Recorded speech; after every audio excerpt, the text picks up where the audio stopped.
G'day ladies and gents, Conor here from CW's Tech Reviews, back with another video, and today we've been lucky enough to get our hands on the Oppo A74 5G. Beauty, mate. So without further ado, hit the like button and the subscribe button and let's get stuck into the video. Let's go. Here it is folks, the A74 5G.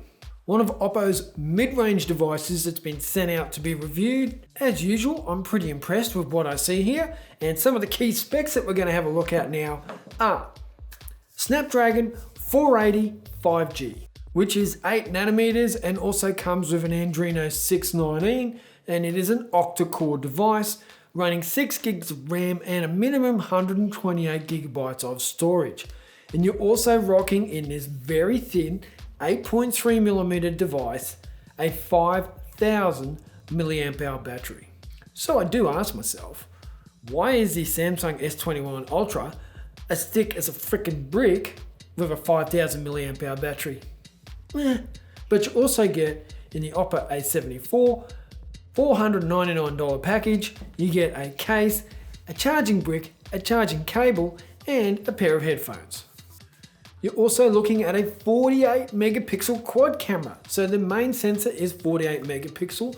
Then you have your ultra wide, which is 8 megapixel. Then you have your macro, which is 2 megapixel. And then you have your depth sensor, which is 2 megapixel as well. Front facing camera is 16 megapixel and both front and rear can shoot 1080p 30 frames per second. Bit of a letdown on the video front, but more on that soon. Like I said, it's very thin at just over 8mm thick and has a plastic back and glass on the front. And I really do like the look, feel and design of the Oppo A74 5G. It is really comfortable to hold. Don't forget, this is a 6.5 inch display, yet I can comfortably hold it. I can comfortably move my fingers and hand around the device without worrying about dropping it. It is definitely not heavy when you compare it to others, and it is really nicely well made.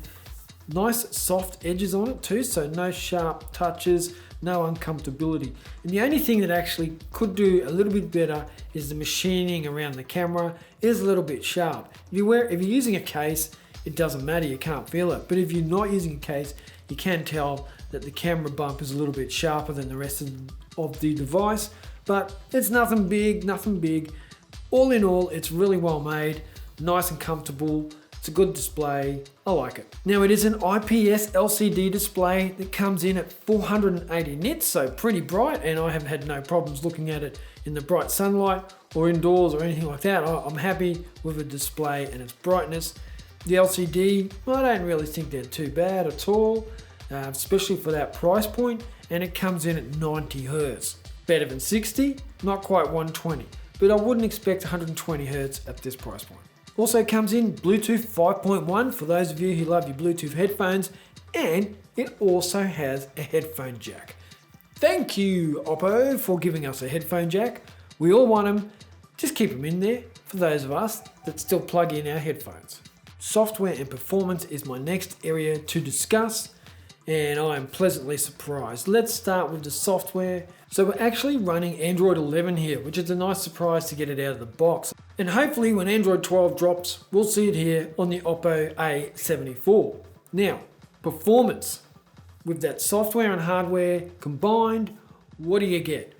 You get a pretty solid experience.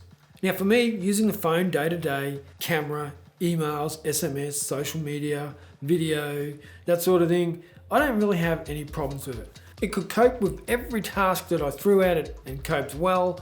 I didn't really do too much multitasking on it. I mean, a couple of times I might be copying from one app to another and going back and forth. Now I did notice on the Android 11 with Oppo that the Google feed is now missing. You can't swipe left to get to it or swipe right, whichever one it is. But the software is pretty good, pretty solid. I didn't have any bugs that I was completely frustrated with. Actually, no hiccups at all. I think it was a good, solid experience. And for gaming, now most of the games these days optimize for the chipsets you got in them and for what your phone can handle. And that was the case with the Oppo A74. So I was playing Asphalt 9, PUBG, bit of Leo's Fortune, you know, the usual games that I play when I'm reviewing a phone. No hiccups whatsoever. I was adjusting the graphics settings to suit the games as well, and it was a really enjoyable experience. So if you're a gamer, you're not going to have any problems here. And that 90 Hertz helps you along just nicely. Same for media content, I think you're going to be pretty happy with the display. It was giving off good colors to me. I mean, I didn't have any issue. I wasn't looking at it watching YouTube or Netflix thinking, wow, this looks disgusting. Now, talking about all that performance leads me into battery life. And I must say that you definitely get 2 days battery life out of the Oppo A74 5G. Like, I think I'm a pretty heavy user in terms of churning through a lot of stuff on my phone. I might not stare at the screen for 9 hours playing one game or just watching media for 9 hours.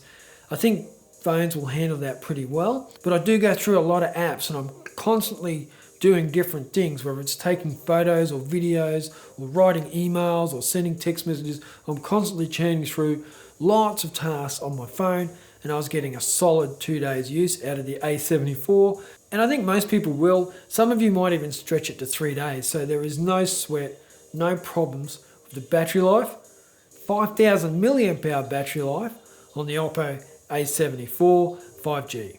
Now, the camera isn't its biggest selling feature, but it can still perform in the right circumstances, and some of the features are AI beautification mode, ultra clear 108 megapixel mode.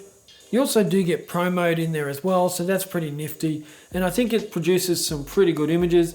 For me, they were clear and they were sharp, not too overly saturated most of the time, but it does have that scene AI where it can identify what scene it is and optimize best for that. And I think for the most part it did that quite well. It actually showed some balance with the saturation, and the shutter was pretty fast and responsive. Low light photography, $499, you get what you pay for when it comes to low light. Most phones these days can do a pretty good image in daylight, and when it comes to low light, you get some okay photos here. Definitely some need for improvement. Maybe choose a higher end Oppo device if you want some better camera quality here. And another area where I did feel a little bit disappointed was the video quality.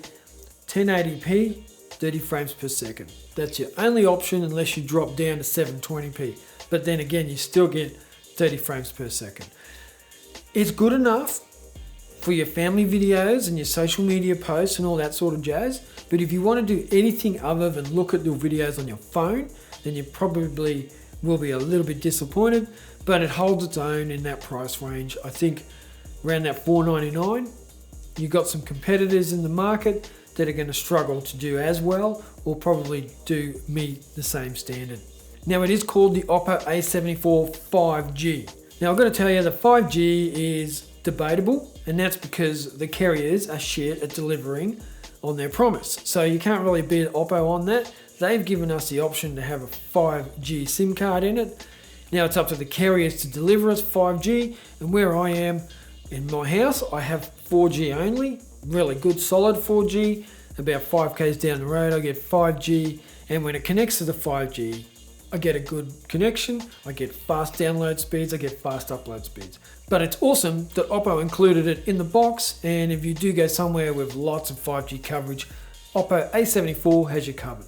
So I think overall, for $499, I think it's even already on special, but for $499 or less Aussie dollars, you can get a really solid mid-ranger here for a really good price. Great performance, great battery life, great display, really easy to hold, nice and comfortable. A little bit of a letdown on the video, but overall, you're getting a solid device, and I think you'll be happy with it. Now, don't forget everyone, while you're watching this video, if you think this is the phone for me, use my links down below, you'll be helping me out. That's it. Thank you for watching, and I will catch you in the next video. Check it.